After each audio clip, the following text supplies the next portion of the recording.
The Boy Who Predicted Earthquakes by Margaret St. Clair. Naturally, you're sceptical, Wellman said. He poured water from a carafe, put a pill on his tongue, washed the pill down. Naturally, understandably, I don't blame you. Wouldn't dream of blaming you. A good many of us here at the studio had your attitude, I'm afraid, when we started programming this boy here, but I don't mind telling you, just between ourselves, that I myself was pretty doubtful that a show of that sort would be good television. Wellman scratched behind an ear while Reed looked on with scientific interest. Well, I was wrong, Wellman said, putting the hand down again. I'm pleased to say that I was 1000% wrong. The kid's first unannounced, unadvertised show brought nearly 1,400 pieces of mail. And his rating nowadays... He leaned toward Reed and whispered a figure. Oh, Reed said. We haven't given it out yet, because those buzzards at Purple simply wouldn't believe us. But it's the plain, simple truth. There isn't another TV personality today who has the following the kid has. He's on shortwave too, and people tune him in all over the globe. Every time he has a show, the post office has to send 2 special trucks with his mail. I can't tell you how happy I am, Reed, that you scientists are thinking about making a study of him at last. I'm terrifically sincere about this. What's he like personally? Reed asked. The kid? Oh, very simple, very quiet, very, very sincere. I like him tremendously. His father, well, he's a real character. How does the program work? You mean, how does Herbert do it? Frankly, Reed, that's something for you researchers to find out. We haven't the faintest idea what happens, really. I can tell you the program details, of course. The kid has a show twice a week, Mondays and Fridays. He won't use a script. Wellman grimaced, which is pretty much a headache for us. He says a script dries him up. He's on the air for 12 minutes. Most of that time he just talks quietly, telling the viewers about what he's been doing in school, the books he's been reading, and so on. The kind of stuff you'd hear from any nice, quiet boy. But he always makes 1 or 2 predictions, always at least 1, and never more than 3. They are always things that will happen within 48 hours. Herbert says he can't see any farther ahead than that. And they do happen? Reed said. It was less a question than a statement. They do, Wellman replied, somewhat heavily. He puffed at his lips. Herbert predicted the stratosphere laying a wreck off Guam last April, the Gulf States hurricane, the election results. He predicted the submarine disaster in the Tortugas. Do you realize that the FBI has an agent sitting in the studio with him during every show out of range of the scanners? That's so he can be taken off the air immediately if he says anything that might be contrary to public policy. They take him that seriously. I went over the kid's record yesterday when I heard the university was thinking of studying him. His show has been going out now for 1.5 years, twice a week. He's made 106 predictions during that time, and every one of them, every single one of them, has come true. By now the general public has such confidence in him that... Wellman licked his lips and hunted for a comparison, that they'd believe him if he predicted the end of the world or the winner of the Irish sweepstakes. I'm sincere about this, Reed. Terrifically sincere. Herbert is the biggest thing in TV since the invention of the selenium cell. You can't overestimate him or his importance. And now, shall we go take in his show? There's just about time for him to go on. Wellman got up from his desk chair, smoothing the design of pink and purple penguins on his necktie into place. He led Reed through the corridors of the station to the observation room of Studio 8G, where Herbert Pinner was. Herbert looked, Reed thought, like a nice, quiet boy. He was about 15, tall for his age, with a pleasant, intelligent, somewhat careworn face. He went about the preparation for his show with perfect composure, which might hide a touch of distaste. I have been reading a very interesting book, Herbert said to the TV audience. Its name is The Count of Monte Cristo. I think almost anybody might enjoy it. He held up the book for the viewers to see. I have also begun a book on astronomy by a man named Duncan. Reading that book has made me want a telescope. My father says that if I work hard and get good grades in school, I can have a small telescope at the end of term. I will tell you what I can see with the telescope after we buy it. There will be an earthquake, not a bad one. In the North Atlantic states tonight, there will be considerable property damage, but no one will be killed. Tomorrow morning, about 10 o'clock, they will find Gwendolyn Box, who has been lost in the Sierras since Thursday. Her leg is broken, but she will still be alive. After I get the telescope, I hope to become a member of the Society of Variable Star Observers. Variable stars are stars whose brightness varies either because of internal changes or because of external causes. At the end of the program, Reed was introduced to young Pinner. He found the boy polite and cooperative, but a little remote. I don't know just how I do it, Mr. Reed, Herbert said when a number of preliminary questions had been put. It isn't pictures the way you suggested, and it isn't words. It just comes into my mind. One thing I've noticed is that I can't predict anything unless I more or less know what it is. I could predict about the earthquake because everybody knows what a quake is, pretty much. But I couldn't have predicted about Gwendolyn Box if I hadn't known she was missing. I'd just have had a feeling that somebody or something was going to be found. You mean you can't make predictions about anything unless it's in your consciousness previously? Reed asked intently. Herbert hesitated. I guess so, he said. It makes a spot in my mind, but I can't identify it. It's like looking at a light with your eyes shut. You know a light is there, but that's all you know about it. That's the reason why I read so many books. The more things I know about, the more things I can predict. Sometimes I miss important things too. I don't know why that is. There was the time the atomic pile exploded and so many people were killed. All I had for that day was an increase in employment. I don't know how it works really, Mr. Reed. I just know it does. Herbert's father came up. He was a small, bouncing man with the extrovert's persuasive personality. So you're going to investigate Herbie, huh? He said when introductions had been performed. Well, that's fine. It's time he was investigated. I believe we are, Reed answered with a touch of caution. I'll have to have the appropriation for the project approved first. Mr. Pinner looked at him shrewdly. You want to see whether there's an earthquake first, isn't that it? It's different when you hear him saying it himself. Well, there will be. It's a terrible thing, an earthquake. He clicked his tongue deprecatingly. But nobody will be killed, that's one good thing. And they'll find that Miss Box the way Herbie says they will. The earthquake arrived about 9:15, when Reed was sitting under the bridge lamp reading a report from the Society for Psychical Research. There was an ominous muttering rumble, and then a long, swaying, seasick roll. Next morning, Reed had his secretary put through a call to Hafner, a seismologist with whom he had a casual acquaintanceship. Hafner, over the phone, was definite and brusque. Certainly there's no way of foretelling a quake, he snapped. Not even an hour in advance.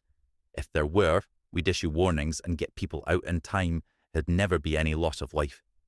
We can tell in a general way when a quake is likely, yes. We've known for years that this area was in for one. But as for setting the exact time, you might as well ask an astronomer to predict a nova for you. He doesn't know, and neither do we. What brought this up anyway? The prediction made by that Pinner kid. Yes, we're thinking of observing him. Thinking of it? You mean you're only just now getting around to him? Lord, what ivory towers you research psychologists must live in.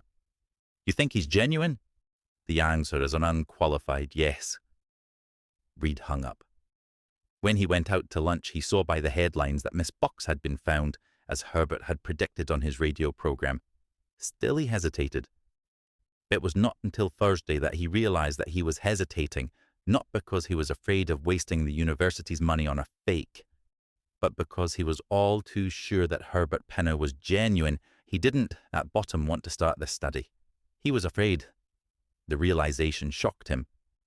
He got the dean on the phone at once, asked for his appropriation, and was told there would be no difficulty about it. Friday morning he selected his 2 assistants for the project, and by the time Herbert's program was nearly due to go out, they were at the station. They found Herbert sitting tensely on a chair in Studio 8G, with Wellman and 4 or 6 other station executives clustered around him. His father was dancing a bit excitedly, wringing his hands. Even the FBI man had abandoned his usual detachment and impassivity and was joining warmly in the argument. And Herbert, in the middle, was shaking his head and saying, "No, no, I can't," over and over again doggedly. "But why not, Herbie?" his father wailed. "Please tell me why not. Why won't you give your show?" "I can't," Herbert said. "Please don't ask me.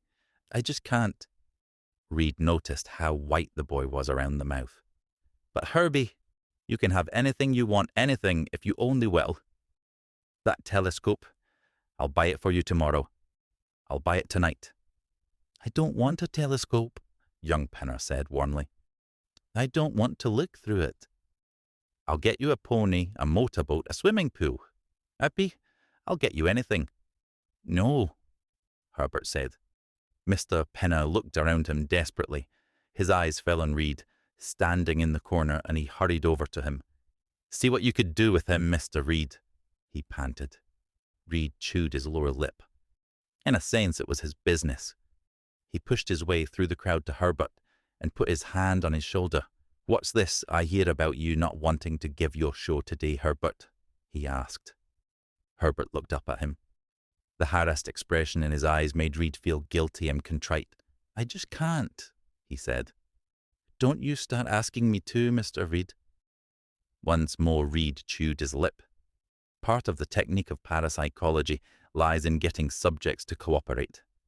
"If you don't go on the air, Herbert," he said, "a lot of people are going to be disappointed." Herbert's face took on a tinge of sullenness. "I can't help it," he said. "More than that, a lot of people are going to be frightened. They won't know why you aren't going on the air, and they'll imagine things, all sorts of things. If they don't view you, an awful lot of people are going to be scared."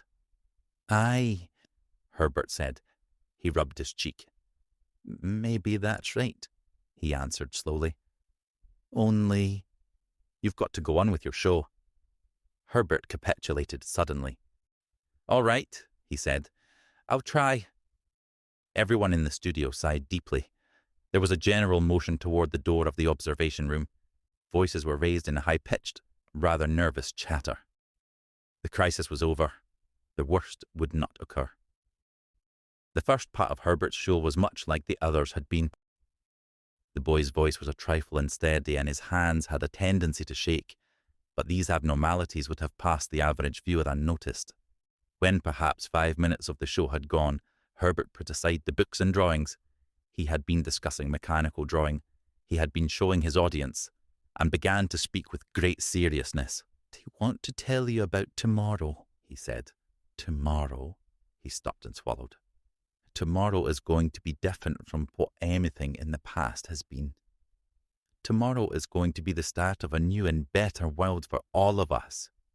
Reed, listening in the glass-enclosed room, felt an incredulous thrill race over him at the words.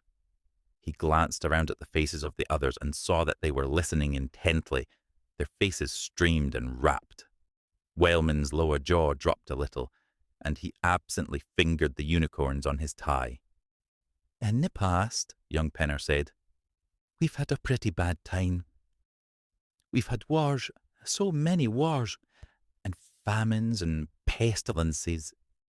We've had depressions and haven't known what caused them. We've had people starving when there was food and dying of diseases for which we knew the cure. We've seen the wealth of the world wasted shamelessly, the rivers running black with the washed-off soil, while hunger for all of us got surer and nearer every day. We've suffered. We've had a hard time.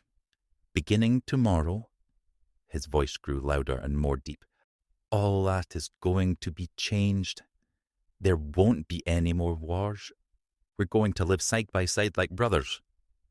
We're going to forget about killing and breaking and bombs. From pole to pole, the world will be one great garden, full of richness and fruit, and it will be for all of us to have and use and enjoy.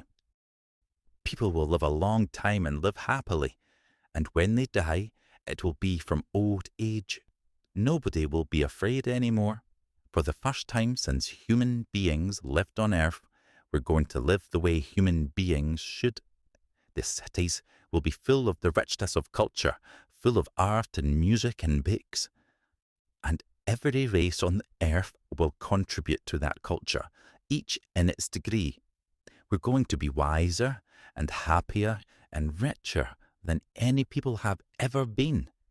And pretty soon, he hesitated for a moment, as if his thought had stumbled. Pretty soon, we're going to send out rocket ships. We'll go to Mars and Venus and Jupiter. We'll go to the limits of our solar system to see what Uranus and Pluto are like. And maybe from there, if it's possible, we'll go on and desert the stars. Tomorrow is going to be the beginning of all that. That's all for now. Goodbye. Good night. For a moment after he had ceased, no one moved or spoke. Then voices began to babble deliriously. Reed, glancing around, noticed how white their faces were and how dilated their eyes. Wonder what effect the new setup will have on TV, Wellman said, as if to himself. His tie was flopping wildly about. There'll be TV, that's certain. It's part of the good life. And then to Penna, who was blowing his nose and wiping his eyes. Get him out of here, Penna, right away. He'll be mobbed if he stays here. Herbert's father nodded.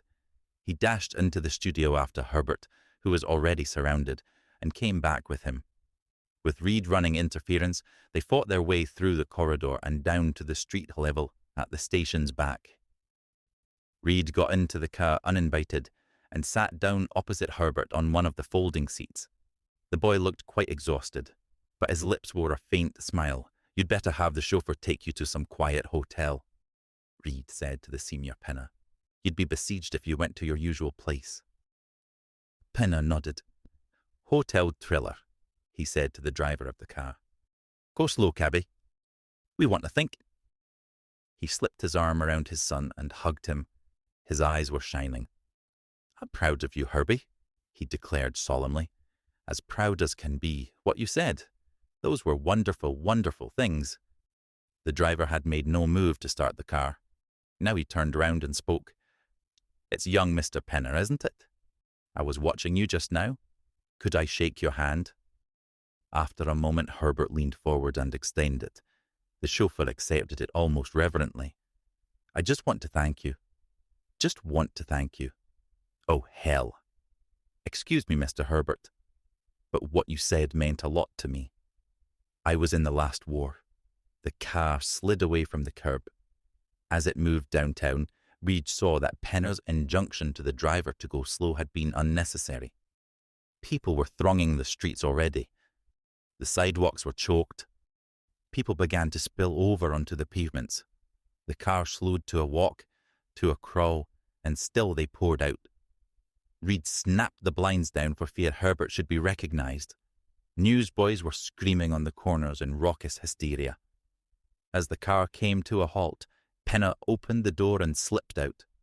He came scrambling back with an armload of papers he had bought. New World coming, one read, another, Millennium tomorrow, and another, quite simply, Joy to the World. Reed spread the papers out and began to read the story in one of them. A 15-year-old boy told the world that its troubles were over beginning tomorrow, and the world went wild with joy. The boy, Herbert Penner, whose uncannily accurate predictions have won him a worldwide following, predicted an era of peace, abundance, and prosperity such as the world has never known before. "Isn't it wonderful, Herbert?" Pinner panted. His eyes were blazing. He shook Herbert's arm. "Isn't it wonderful? Aren't you glad?" "Yes," Herbert said. They got to the hotel at last and registered. They were given a suite on the 16th floor.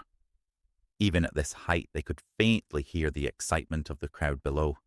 "Lie down and rest, Herbert," Mr. Pinner said. "You look worn out. Telling all that, it was hard on you."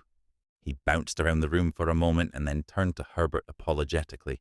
"You'll excuse me if I go out, son, won't you? I'm too excited to be quiet. I want to see what's going on outside." His hand was on the knob of the door. "Yes." "Go ahead," Herbert answered. He had sunk down in a chair. Reed and Herbert were alone in the room. There was silence for a moment. Herbert laced his fingers over his forehead and sighed. "Herbert," Reed said softly, "I thought you couldn't see into the future for more than 48 hours ahead." "That's right," Herbert replied without looking up. "Then how could you foresee all the things you predicted tonight?" The question seemed to sink into the silence of the room, like a stone dropped into a pond. Ripples spread out from it. Herbert said, "Do you really want to know?" For a moment, Reed had to hunt for the name of the emotion he felt. "It was fear," he answered. "Yes." Herbert got up and went over to the window. He stood looking out, not at the crowded streets, but at the sky, where, thanks to daylight saving time, a faint sunset glow yet lingered. "I wouldn't have known if I hadn't read the book," he said, turning around, the words coming out in a rush. "I'd just have known something big was going to happen. But now I know. I read about it in my astronomy book. Look over here." He pointed to the west where the sun had been. "Tomorrow, it wouldn't be like this." "What do you mean?" Reed cried. His voice was sharp with anxiety. "What are you trying to say?" "That tomorrow the sun will be different. Maybe it's better this way. I wanted them to be happy. You mustn't hold it against me, Mr. Reed, that I lied to them." Reed turned on him fiercely. "What is it? What's going to happen tomorrow? You've got to say." "Why, tomorrow the sun—" I've forgotten the word. "What is it they call it when a star flares up suddenly? When it becomes 1,000,000,000 times hotter than it was before?" "A nova," Reed cried. "That's it. Tomorrow, the sun is going to explode.